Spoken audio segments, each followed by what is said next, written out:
Hello, everybody out there.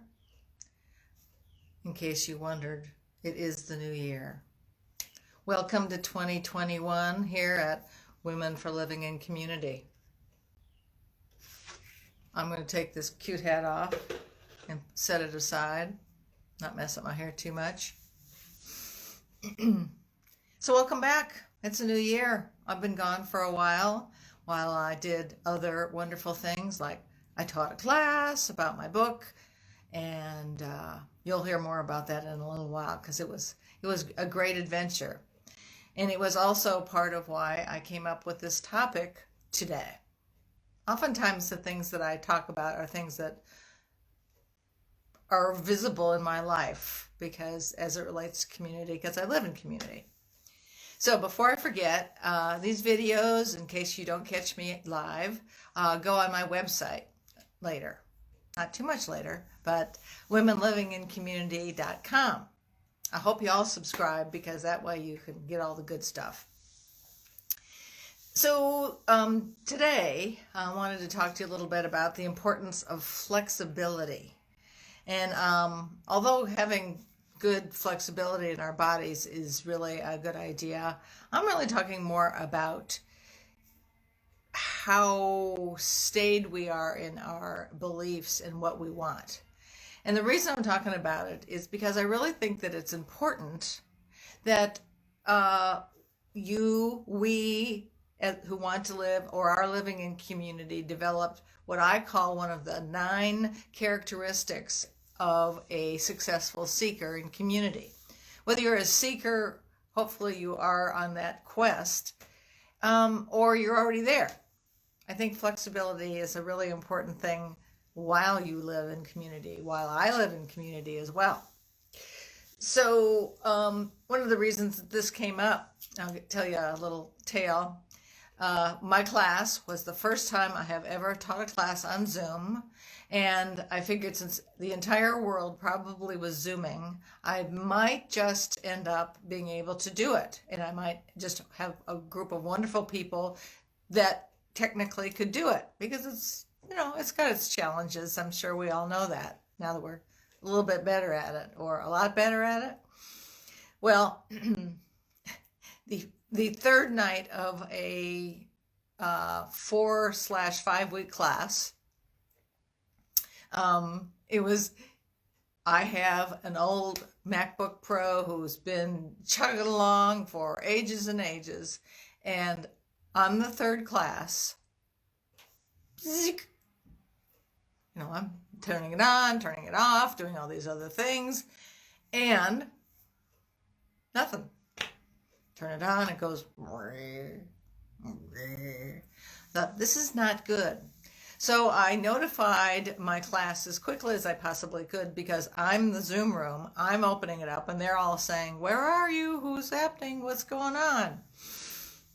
So someone in the class volunteered while I scrambled about to let everybody know that we would meet again next week. So there's a perfect example of flexibility, and no one went, meh. I did, because I now have a new computer.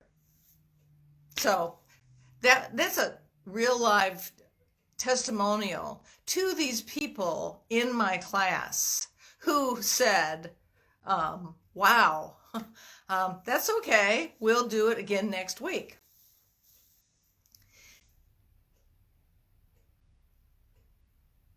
So anyway, that was a really, really, really, really, really important part of that particular class. Another example of that was when I was in Florida giving a talk, and we're all primed, ready to go, and there's about probably 30 people there. The fire alarm started. There wasn't a fire. Some people had been working there, just to say that as an aside. And it was amazing. All of the 25 people sat through the whole thing ringing while we were trying to turn it off for the talk I mean, I was very honored that they were willing to hang out that long. But that also made me realize that the breadth and the desire and the flexibility that those people had. So there's are two really good examples, I think. So also looking at that to really say, if you're really looking for flexibility, I think of building your flexibility muscle. And really to look at that, that would be, how's that defined? You're not too rigid. You're not really set in your ways. You want, probably a really big thing is you know what you want, and you're positively marching towards that. And pretty flexible on whatever the circumstances you're thrown into. You kind of bend with things and are positive about it. So those are a couple of the definitions I think of when I think of flexibility and how it relates to community.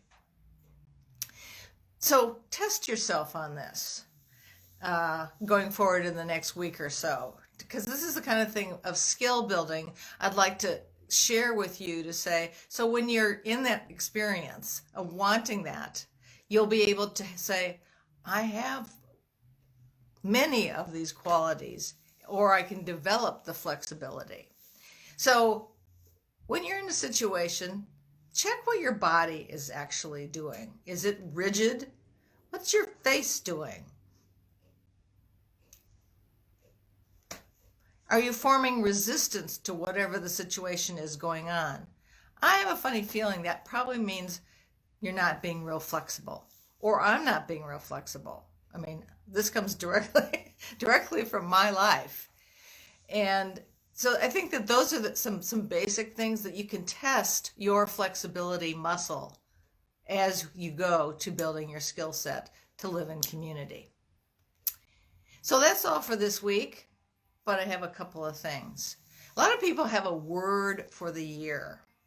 So if you have a word for 2021 that you're kind of going to focus on, I'd love to know. Put it in the chat.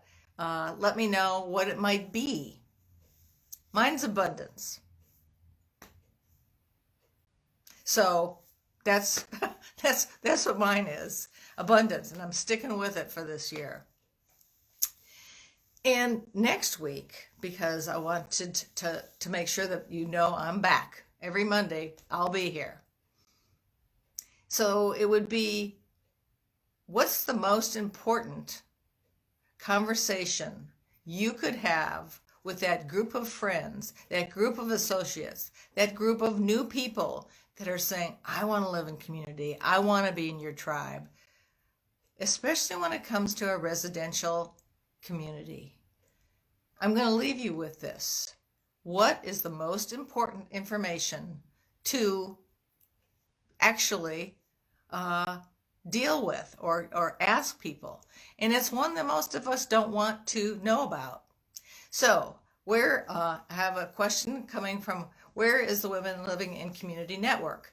I will say again, thank you, Henrietta, and that is womenlivingincommunity.com is the website, and you can subscribe, and then you'll hear from me when blogs go out or emails or announcements. And there it is in the feed, chat, whatever this is. So I'm so glad you're here. See you next week. And remember, connection, information, and take action. See you next week.